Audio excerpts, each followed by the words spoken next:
नमस्कार, मैं हूं दीपिका यादव। देश की उन बेटियों में से एक बेटी जो आज किसी पुलिस से नहीं, किसी प्रशासन और सरकार से भी नहीं, बल्कि खुद से ये सवाल पूछ रही है कि क्या वो सुरक्षित है, क्या मैं सुरक्षित हूँ।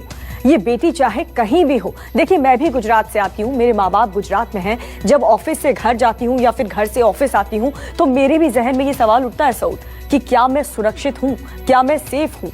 वो कितना महफूज महसूस करती हैं लड़कियां, ये बहुत अहम सवाल है। क्या ये कोई खबर नहीं है देखिए, बल्कि न्यूज़ 24 का मिशन है और ये हमारा मिशन तब तक जारी रहेगा जब तक कि हालात नहीं बदल जाते।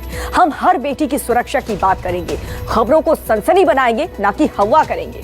बस एक बेटी होने के नाते मैं तब तक सवाल पूछती रहूंगी, तब तक सवाल पूछूंगी जब तक बेटियों पर अत्याचार थम नहीं जाता। जी हाँ, नमस्कार, मैं हूं सऊद मोहम्मद खालिद और न्यूज़ 24 ये वादा करता है और हम लगातार कोशिश कर रहे हैं दीपिका कि हालात बदलने तक हमारा मिशन लगातार जारी रहेगा। इसीलिए हम आज किसी सियासत की बात नहीं करने वाले।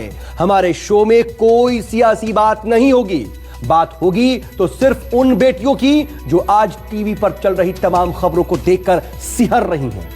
सिर्फ यूपी नहीं बल्कि मध्य प्रदेश, राजस्थान, जितने भी शहर और राज्य का नाम आप ले लीजिए, बेटियां कहीं ज्यादा तो कहीं थोड़ा कम, लेकिन दीपिका वो असुरक्षित इस वक्त जरूर महसूस कर रही है। सवाल यह है कि देश में शहर शहर हाथरस वाले कितने हैवान घूम रहे हैं और इन हैवानों को फांसी पर चढ़ाने के लिए सरकारें कर क्या रही हैं। कहने को तो सिर्फ हाथरस ने देश को हिलाया, लेकिन न्यूज़ 24 ने उससे हटकर भी बेटियों पर हो रहे अत्याचार को खबरों में जगह दी है और यूपी से एमपी और राजस्थान तक बच्चियों पर हो रहे अत्याचार के खिलाफ आवाज उठाई।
जी हाँ, हाथरस कांड इकलौती घटना नहीं है। हर रोज न जाने कितने शहरों में हाथरस दोहराया जाता है। हर रोज बेटियों की चीखें दबाई जाती हैं और उनकी आत्माओं पर अत्याचार होता है। एक बेटे के नाते मैं भी चौंकती हूँ। ऐसी घटनाओं को देख करके, सुन करके डर लगता है मुझे भी। जी हाँ, और इसीलिए आज हम सिर्फ हाथरस की बात नहीं कर रहे हैं, बल्कि हाथरस की तरह देश भर में शहर शहर जितनी भी दरिंदगियां हो रही हैं, उन सब के खिलाफ हम आपकी आवाज बन रहे हैं। शहर शहर में छिपे दरिंदों को सामने लाएंगे, जो बेटियों की अस्मत लूटने के बाद कहीं आजाद हो जाते हैं तो कहीं पुलिस के एक्शन में देरी के चलते वो फरार हो जाते हैं। बिल्कुल फरार होते हैं और बेडर होकर के, निडर होकर के घूमते हैं। आज हम हाथरस की बात भी करेंगे। हाथरस की बेटी की पोस्टमार्टम रिपोर्ट सामने आई है और इस रिपोर्ट को पढ़ने के बाद आपका कलेजा सिहर उठेगा। पोस्टमार्टम रिपोर्ट में उसके साथ हुई एक एक दरिंदगी की कहानी दर्ज हुई है। हाथरस की बेटी के साथ कैसे दरिंदगी हुई है, उसकी आप पूरी डिटेल रिपोर्ट देख लीजिए।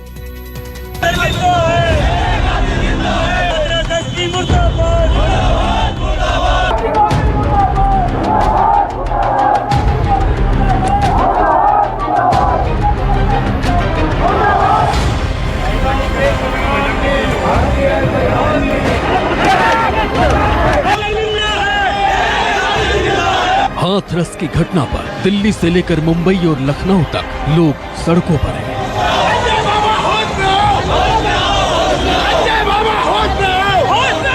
आंखों में आग और दिलों में गुस्सा भरा है उन दरिंदों के खिलाफ जिन्होंने हाथरस की बेटी के साथ हैवानियत की सारी हदें पार कर दी।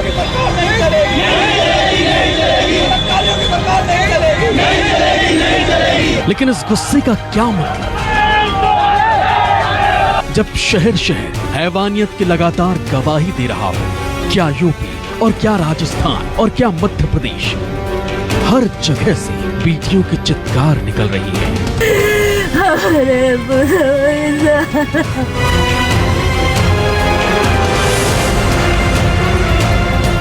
आपको राजस्थान के बारम की उन दो बहनों का दर्द भी दिखाएंगे जिन्हें दरिंदों ने अगवा किया, एक शहर से दूसरे शहर ले जाकर रेप करते रहे। आपको एमपी में खरगोन की उस बिटिया की आप बीती भी दिखाएंगे जिसे उसके भाई के सामने ही दरिंदे उठा लिए।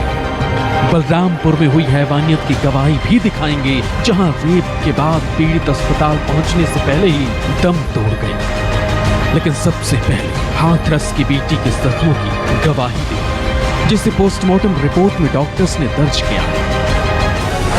पोस्टमार्टम रिपोर्ट में कहा गया है कि पीड़ित की कई बार गला दबाने की कोशिश की गई। पीड़ित के गले में लेगे चरियानी, फंदे के निशान भी मिले। बार बार गला दबाने से सर्वाइकल स्पाइन का लिगामेंट टूट गया। पीड़ित की सर्वाइकल स्पाइन भी टूट गई और यही मौत की वजह बनी। जो दिल्ली के पीएम रिपोर्ट में जो मृत्यु का कारण आया है वो गले में चोट होने के कारण और उसके दौरान जो ट्रॉमा होता है उसके कारण आना बताया गया है।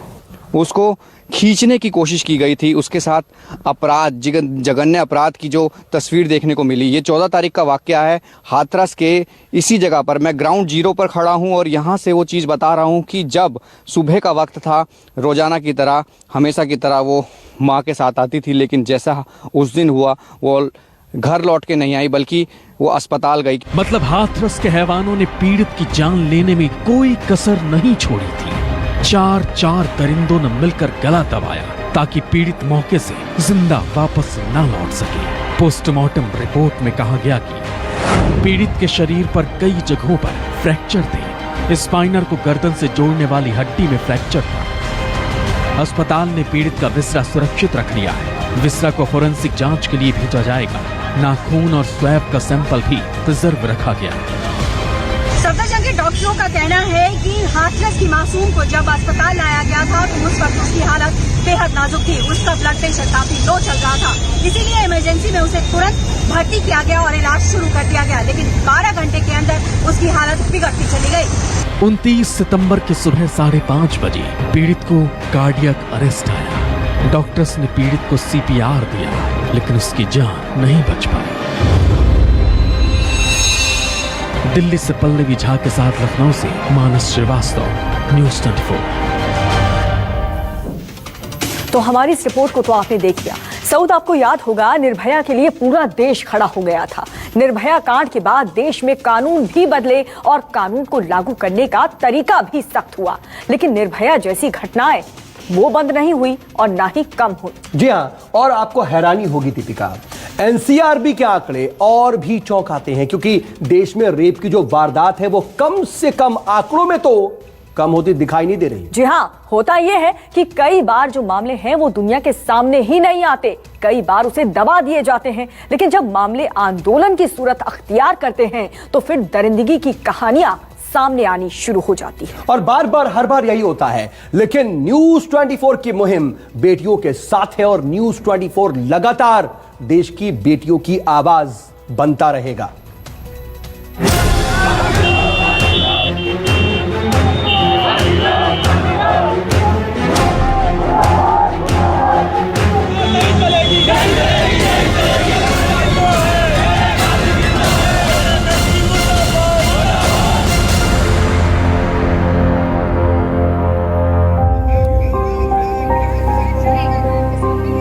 हाथरस में रेप पीड़ित की चिता की आग अभी ठंडी भी नहीं पड़ी थी और यूपी से ही एक और हाथरस जैसी वारदात ने हर किसी को सन्न कर दिया।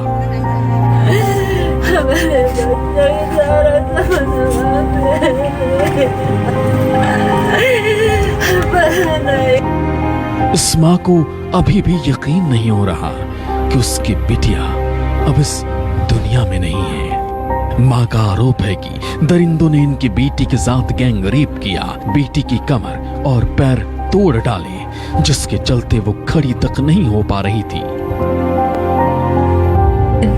3-4 लड़के उसको हाथ दिए, जबरदस्ती गाड़ी में उसको बैठा लिए, के हाथ में इंजेक्शन लगाए, उसको ले गए, उसके अपने रूम पे ले गए, उसके साथ गैंगरेप किए हमारे बच्ची का पैर तोड़ दिए, कमर तोड़ दिए, हमारी बच्ची एकदम अपंग हो गई। दोनों आरोपियों को पुलिस ने गिरफ्तार कर लिया है, उनको जेल भेजा जा रहा है और इसमें कुछ मीडिया के द्वारा ये सूचना चलाई जा रही है कि जो पीड़िता है उसके हाथ पैर तोड़ दिए गए थे, जबकि ऐसी सच्चाई नहीं। पोस्टमार्टम में इस बात की पुष्टि नहीं हुई है। आरोप है कि मंगलवार की सुबह 22 साल की पीड़ित एडमिशन के लिए कॉलेज गई थी। तभी रास्ते में साहिल और साजिद नाम के दरिंदों ने उसे जबरन अपनी कार में खींच लिया। देर शाम तक जब लड़की घर नहीं पहुंची तो घर वालों ने खोजबीन शुरू की। लड़की का फोन भी बंद आ रहा था। शाम करीब 7 बजे एक नाबालिग पीड़ित को रिक्शा में बिठाकर उसके घर पहुंचा। लड़की की हालत इतनी खराब थी कि उसकी जुबान से आवाज तक नहीं निकल रही थी। हाथ में ग्लूकोज का ड्रिप लगा था। वारदात बलरामपुर में गैंसडी थाना इलाके की है। आरोप है कि 3 दरिंदों ने लड़की को अगवा करने के बाद उसे एक मकान में ले गए। दवा का इंजेक्शन लगाकर बारी बारी से उसकी असमत लूटी और उसे घर रवाना कर दिया। लड़की एक प्राइवेट फर्म में काम करती है और कल वो जब फर्म में काम करने गई उसके बाद काफ़ी देर तक शाम को वापस नहीं आई, तो परिजनों को चिंता हुई। उन्होंने फ़ोन से संपर्क करने की कोशिश की लेकिन लड़की से संपर्क नहीं हो पाया। लेकिन थोड़ी देर बाद वो लड़की एक रिक्शे पर आई तो उसकी लड़की के हाथ में जो ग्लूकोज चढ़ाने वाला वीगो होता था वो लगा हुआ था और लड़की की हालत काफ़ी ख़राब लग रही थी। घर वालों ने जख्मी हालत में लड़की को पास के अस्पताल में दिखाया, लेकिन लड़की की बुरी हालत देखकर डॉक्टर्स ने हाथ खड़े कर दिए। आनन फानन में पीड़ित को बलरामपुर शहर ले जाया गया, लेकिन तब तक जख्मों का दर्द पीड़ित सह नहीं पाई। रास्ते में ही उसने दम तोड़ दिया।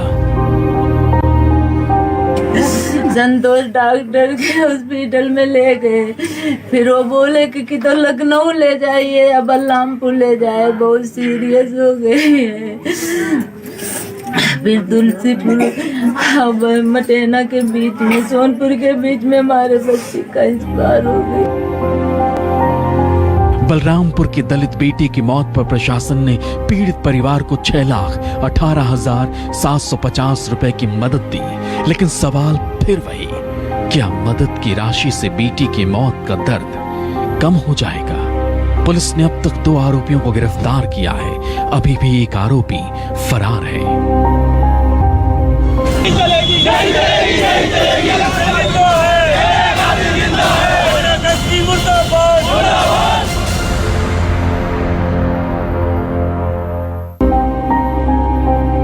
बेटियों के साथ हुई हैवानियत के लिस्ट में राजस्थान के बारम शहर का नाम भी आया है। यहाँ 2 सगी नाबालिग बहनों को पहले दरिंदों ने अगवा किया और फिर शहर दर शहर घुमाते हुए उसकी असमत लूटते रहे। पुलिस ने तो कोई कार्रवाई नहीं की। पकड़े थे क्या वो लोग? वो तो पकड़ लेते हैं, हमारे लड़कों को साथ ही पकड़ के लाए थे पुलिस। पुलिस ने तो फिर न तो लड़कियों का हाथ लगाया न लड़कों के लगाया, दोनों को। लड़कों को तो छोड़ दिया और लड़कियों को सखी केंद्र में भेज दिया, डराया धमकाया। फिर वहां से बच्चों दोनों नाबालिग बहनों को दरिंदे बारम से लेकर कोटा गए, कोटा से लेकर उसे जयपुर पहुंचे, जयपुर से अजमेर और हर जगह नशा खिलाकर उनके साथ दरिंदगी होती रही। मैं सुबह उठा था चाय बनाने के लिए, तो कमरे में नहीं थी बच्ची। इधर उधर देखा तो नहीं मिली। बड़े लड़के से बोला मन की लड़कियां किधर गई, इधर उधर देखा तो उन्हें मिली। फिर हमने वहाँ महिला थाने में जाके रिपोर्ट करवाई कि हमारी लड़कियां नहीं है, कोई ले गया बल्ला चला के। हद तो तब हो गई जब लड़कियों को बरामदगी के बाद पुलिस रेप की बात से इनकार करती रही और मामले में एक आरोपी को थाने से छोड़ दिया।